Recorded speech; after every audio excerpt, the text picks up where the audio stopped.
Përshëndetje dhe mirë se vini në një episod tjetër të podcastit ton Flasim si fëmijë. Unë jam Asa dhe sot kam një temë që besoj do t'ju pëlqejë shumë, por ndoshta do t'ju bëjë edhe të qeshni pak me veten. Ti je 14 vjeç, është një fazë interesante. Je pak fëmijë, por fillon të ndjesh edhe peshën e të qenit të rritur mbi supa. Ka ditë që ndjesh super i rritur dhe të nesër në çan për diçka që dish edhe se more. Rritja nuk ndodh brenda natës, është një rrugë, ndonjëherë çesharake, ndonjëherë çuditshme, ndonjëherë plot sfida. Sot kam me vete disa mikisha që janë pikërisht në këtë fazë. Së bashku do të flasim për kujtimet tona të fëmijërisë, për sfidat e të qenit 14 vjeç dhe do përpiqemi të kuptojmë pak më mirë veten, pa shumë seriozitet, por me shumë sinqeritet. Mirë se erdhët e jeni dhe Serena. Atëherë jeni gati të fillojmë? A ju kujtohet kur ishim 6-7 vjeç dhe donim të bëheshim astronaut, veterinar ose të kishim një fabrikë çokoladash? Për ju çfarë doni të bëheshit kur të rriteshin? Patjetër kur kemi qenë të vegjël, dëshirat tona për të bërë diçka kur të rritemi kanë ndryshuar shpeshherë. Në fillim mund të kishte qenë një astronaut, siç e përmende, një doktoresh, një biznesmene. Dëshira ime më e madhe ka qenë të isha një balerinë. Po ti Serena? Gjithashtu siç tha Ine, domethënë dëshira ndryshon sipas ditëve, çdo ditë më shumë. Një ditë do të bësh diçka tjetër, një diçka tjetër, por që mua për mendimin tim më shumë ka pas, domethënë ndikim, kam dashur shumë që gjatë kohës bëhesha doktoresh ose të thjesht diçka në një teknikësie dhe sot e kësaj dite shoh që po e ndjek atë rrugë. Serena, po loja jote e preferuar, cila ka qenë? Atë lojët e mia loja ime e preferuar, nuk është se kam pasur një lojë eksaktësisht, por që ishim kreativ, sepse normalisht ishim fëmijë, mendja e fëmijës gjithmonë duke ardhur me gjëra të reja, me mendime të reja. Ishim kreativ me lojat që bënim, domethënë për herë gjenim një lojë tjetër ose duke krijuar lojë në çast, domethënë në moment. Ele, cili është kujtimi më i çuditshëm ose më qesharak që ke nga koha kur ishe më e vogël? Një nga kujtimet e mia që vazhdoj ta mbaj mend edhe sot e kësaj dite është momenti kur kuptova që babagjyshi nuk ekziston me të vërtetë, por në të vërtetë kishte qenë babai im i cili vishte rrobat pikërisht të babagjyshit dhe unë mendoja që ishte babagjyshi. Në atë kohë më erdhi keq e përjetova shumë keq, ndërsa tani më vjen për qeshur kur e mendoj. Tani unë të flas edhe pak për veten time, në kohën që kemi tani sikur nuk na del kohë të jemi më aq fëmijë sa ishim dikur dhe sikur jemi më të zënë. A mendoni se tani pra kemi pak kohë për qenë fëmijë? Po, patjetër. Koha jonë është më e kufizuar, sa më shumë rritemi, aq më shumë përgjegjësi, detyra kemi, pra nuk e kemi aq shumë kohën për të luajtur ose për të kaluar kohë me shokët dhe shoqet si më përpara. Kush është heroja juaj në jetën e përditshme? Atëherë mund ta them që heroina ime është mamaja ime, duke qenë se ka kaluar edhe sfida të ndryshme. Jam më afër me të, me bisedat që bëj, me qëndron më shumë pranë, duke qenë se është edhe vajzë dhe mi kupton më shumë mirë muhabetet ose problemet që i them. Po për ty Serena? Atëherë heroja në jetën e përditshme është edhe mama edhe babi, sepse të dy kanë sakrifikuar plot që unë dhe motra ime dhe vllai tim në këtë pikë që jemi sot. Po përveç herojt në jetën e përditshme, a keni një hero pra në filma, në libra, në pralla? Një nga herojt që unë e kam konsideruar ka qenë Spider-Mani, duke qenë se në film ai shpëton jetë, ndihmon njerëzit dhe e kam konsideruar si të tillë. Spider-Mani po, edhe Supermani për mua ose diçka e tillë. Po për ty? Të them drejtën, gjithë këta superherojt sikur na jepin edhe një frymëzim që jo do të shpëtojmë njerëz, t'i ndihmojmë, edhe realisht Spider-Mani do them edhe se edhe kemi parë filma më shumë. Tani, po përveç do thënë prindërve, kush është personi tjetër më i afërt për ju? Për mua atëherë është motra ime, edhe vllai, po vllai është i vogël akoma, por motra që ka më të madhe, sepse kam vujë domethënë që shpeshherë ndihmon për gjëra që nuk i ndoshta që kur nuk pyes dot mamin apo babin, gjithmonë shkojt ajo. Pa përmendur patjetër motra që është që e kam pjesë të familjes, mund të përmend shoqen time të ngushtë Esterin, që e kam gjithmonë pranë për probleme të ndryshme, muhabete që mund t'i bëj lirshëm me të. Gjithashtu edhe kushëria ime, Joana, me të cilën jam shumë afër me të, ndaj shumë muhabete dhe më qëndron pranë në shumë probleme që mund të kem ose në biseda. Po të kishit një superfuqi për një ditë, çfarë do të zgjidhit ose çfarë do të ishte ajo? Atëherë nëse do të ishte, do të kisha dashur të lexoja mendjen e tjerëve, për shembull, nëse do na pyesin mësuese do të ishte ajo dëshira për të lexuar mendjen e mësuesit se çfarë pyetje do na bëj ose çfarë do të ishte në provim. Për mua do të ishte teleportimi për shembull, që mund të kaloj nga një vend në një tjetër pa u dashur që të hante shumë kohë ose diçka e tillë. Eni, ne të dyja jemi motra të ndaja, a ndjen përgjegjësi të qenë pra motra mëdha? Patjetër është përgjegjësi e madhe, duke qenë se ti duhet të jesh një shembull i mirë për motrën tënde, ta mësosh ndoshta t'i japësh disa këshilla që ndoshta prindrit nuk mund t'ja japin, t'i japësh atë rahatin që ajo të flasë me ty, të bëj muhabet me ty, të kesh mundësinë t'i japësh këshilla, të bëj një muhabet, pra është patjetër një përgjegjësi, por gjithashtu edhe një kënaqësi shumë e madhe. Serena, po për ty, si është të kesh një motër më të madhe se vetja? Atë kur ke një motër më të madhe se vetja, gjithmonë e ndihmon për shumë detyra, domethënë përveç detyrave të shkolla, domethënë nuk t'i kërkoj edhe një mendim apo diçka sepse sa herë që kam nevojë ajo është aty. Edhe po gjithmonë ashtu. Tani do ju bëj pak një pyetje se them pak çuditshme. Nëse do të hapi nesër një dyqan me ëndra, çfarë ëndre do të blini dhe pse?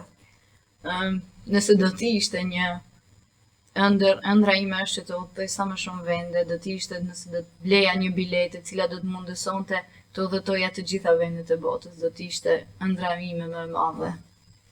Po për ty? Edhe unë për shembull të udhëtoja botën, por gjithashtu edhe të ndihmoj njerëzit që kanë nevojë, njerëzit në nevojë.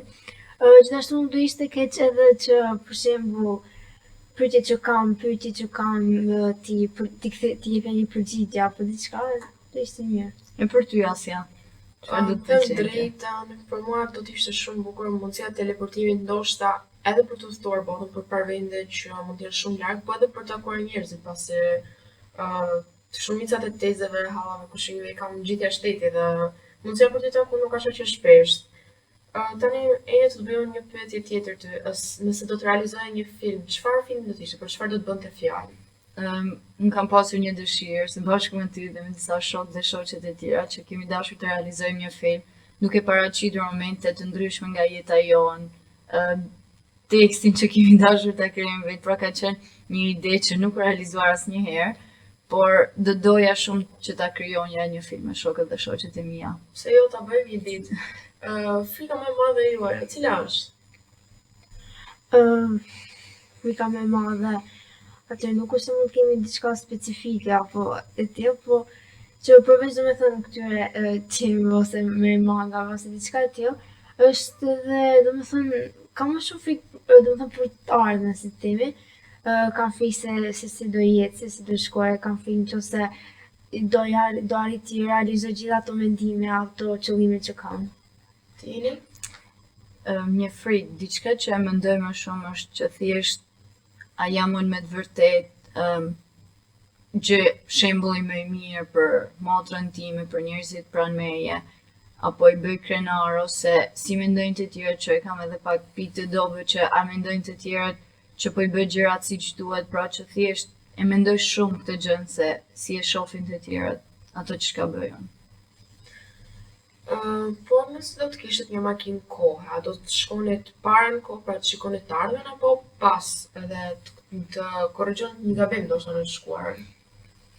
Unë mund të them me plot bindje që do doja shumë më shumë të shikoja të ardhmen, pra të shkoja para në kohë, sepse në të kaluarën ka ndodhur çfarë ka ndodhur.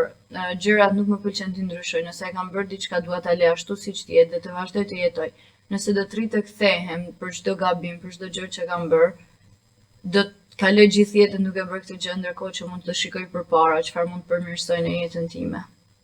Të Serena? Edhe unë mi bashkangjitem me një tjetër, domethënë edhe unë do doja të shikoja të ardhmen. Sepse shkuara ka kaluar tani, nuk është se do doja shumë që ndryshoj diçka, diçka një gabim që kam bërë ta lija ashtu siç është, por e ardhmja mendoj që është pak më, po themi, interesante. Për mendimin tim kjo është. Me që vera po afron, ku keni dëshirë t'i kaloni pushimet verore? Duke qenë se unë çdo verë kaloj pushimet në Shkodër, tek kushërirat e mia me shokët dhe shoqet që kam aty. Pra aty është dëshira përsëri të qëndroj me to, të kaloj kohë me to. Gjithashtu edhe në jug, pra pranë detit ose në mal tek kushërit që kam atje. Ti Serena? Edhe për mendimin tim atë unë kam shumë vende që kam dëshirë që të shkoja, të udhtoja ose diçka e tillë, për shembull në Itali, në Spanjë, në vende të tilla. Ato janë shumë bukur edhe detin e kanë afër, por gjithashtu që kam akoma më shumë dëshirë që të shkoj pranë të afër me familjes, kushrimeve, dajave. Le të flasim pak për realitetin. Serena, si mendon, a është e lehtë ti është 14 vjeç? Atëherë, çdo moshë për mendimin tim ka problemet e veta. Nuk mund të them tani se 14 vjeç është një moshë shumë e vështirë, sepse normalisht nuk është se jemi në atë pikë ku që kemi shumë probleme ose halle si themi, por që 14 vjeç kemi shkollën, kemi detyrat, kemi ato streset e një adoleshenti normal, dhe gjithashtu fillon dhe ndryshimi i hormonave që normalisht fillon që të sillemi si, domethënë tipikisht si një 14 vjeçare, kupton? Dhe nuk është se mund të themi është lehtë, është çdo moshë ka problemet e veta. Po të jeni si mendon? Po pra është pikërisht ajo që sapo u përmend që çdo moshë ka problemet e veta. Tani do na duket e vështirë të jemi 14 vjeç, por kur të rritemi do na duket shumë e vështirë mosha që do të jemi dhe do të themi sikur të ishim përsëri 14 vjeç, të kishim ato probleme që kishim atëherë. A ndjeni ndonjëherë mes dy botëve, pra botës së të qenit rritur dhe fëmijë?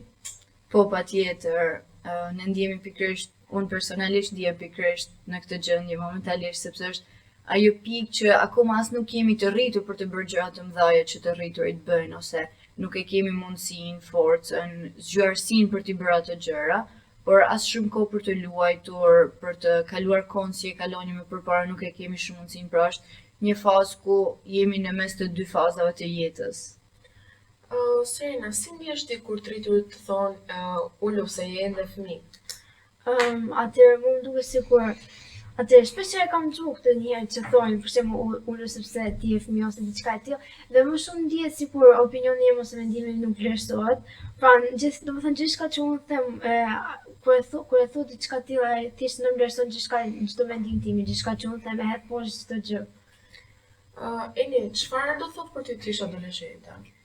Të jesh adoleshent nuk është vetëm një fazë, për mendimin tim është një periudhë kohe, disa vite jete që janë me pasiguri tek ne fëmijët, me ndoshta nuk mund ta quaj stres, por me problemet e veta, me kohë të kufizuar patjetër, me presionet nga shkolla, nga notat që lidhen me moshën.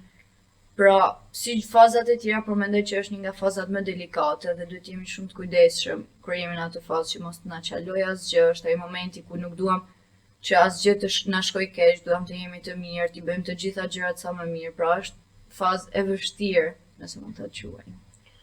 Serena, si ndihesh kur ndonjëherë nuk të kuptojnë as prindrit, as shoqëria? Në raste të tilla, domethënë kam rastitur shumë herë shpesh që t'jem në atë pozicion dhe shpesh ndihem sikur ndoshta ajo që kam bërë ka qenë gabim ose thjesht më ka bërë të rimendoj edhe një herë çdo zgjedhje që kam bërë, duke filluar të mendoj se jam unë gabim, sepse ato nuk po më kuptojnë, më duket sikur që do jetë një problem me mua ose diçka që unë kam bërë gabim. Cili është kujtimi më i bukur që kemi bashkë jeni?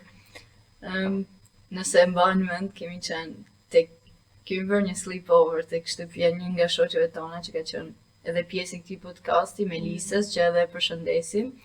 Ja kemi kaluar besoj më së miri, ka qenë moment shumë argëtues, edhe me shoqen tjetër tonë Isterin, ku kemi kaluar një kohë fantastike, kemi pasur mundësinë ta njohim njëra tjetrën edhe në disa dimensione të tjera.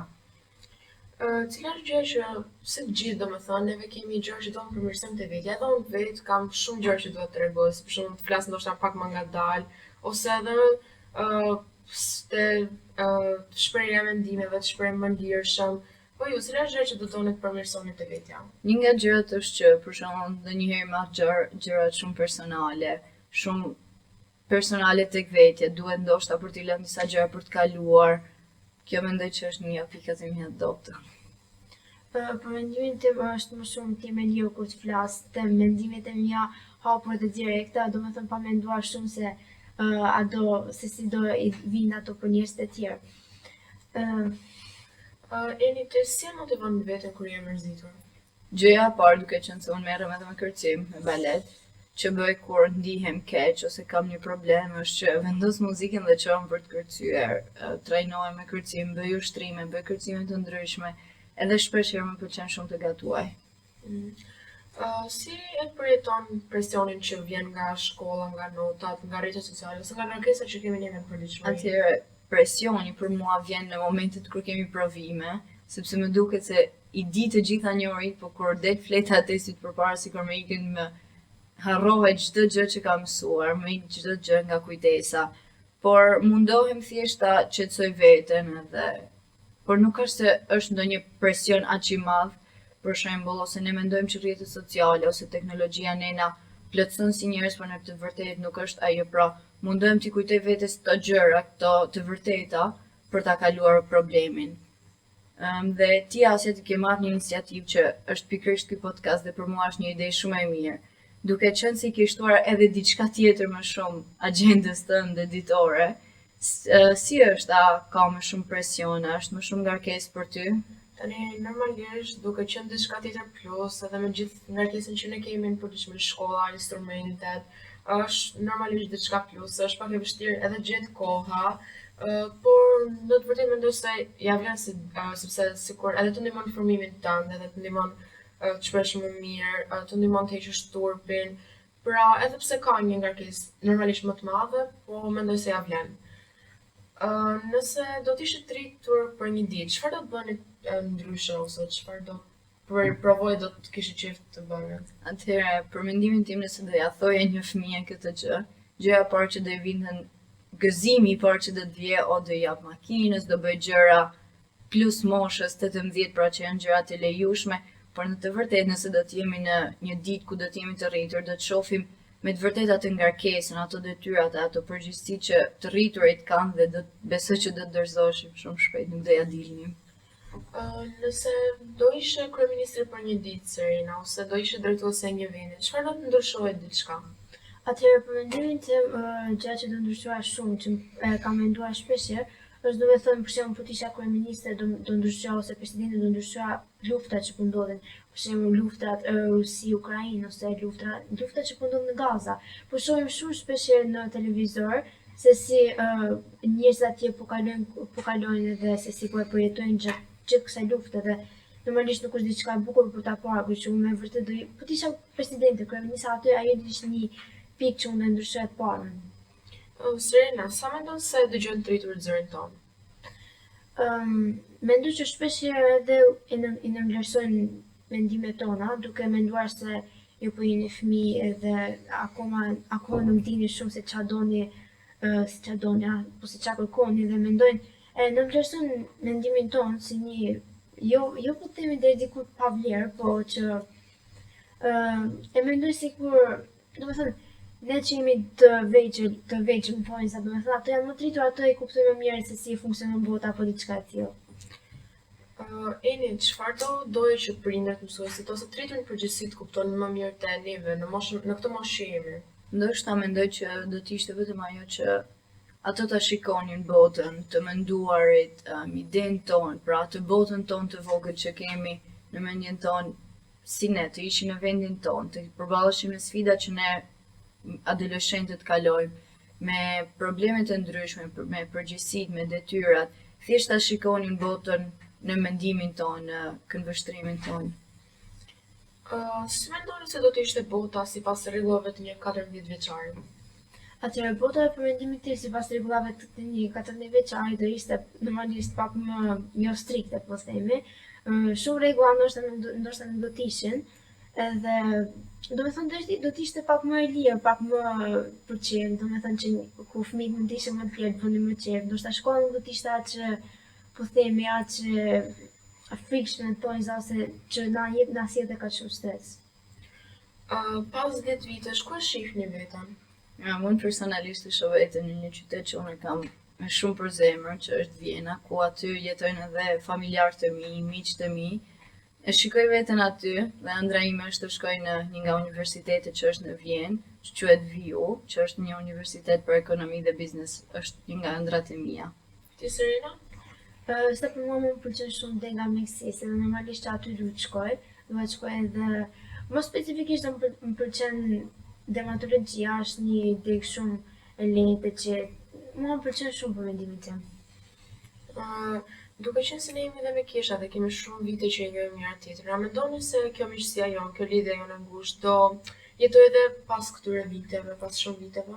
Patjetër që do të vini pikë që faza e jetës, pra jeta do na ndaj, duke shkuar njëra në universitet, njëra në punë, njëra tek familja e saj, por shpresoj që do të vini një moment që do të bashkohemi të gjitha së bashku dhe të kalojmë përsëri kohë siç po kalojmë dhe ditët e sotme.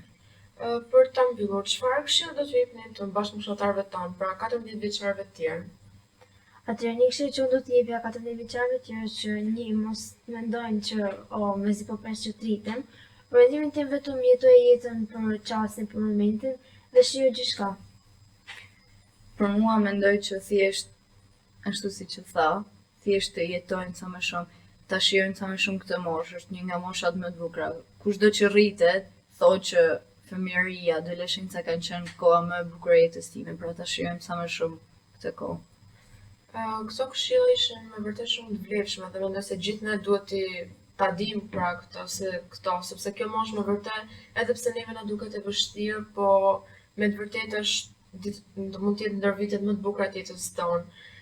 Ja ku erdhëm në fund të episodit tonë. Në vetëm pak minuta ne u thuam se kemi me një karrocë imagjinare që nga fëmijëria deri sot ku përpiqem të kuptojmë më mirë botën se të një adoleshenti.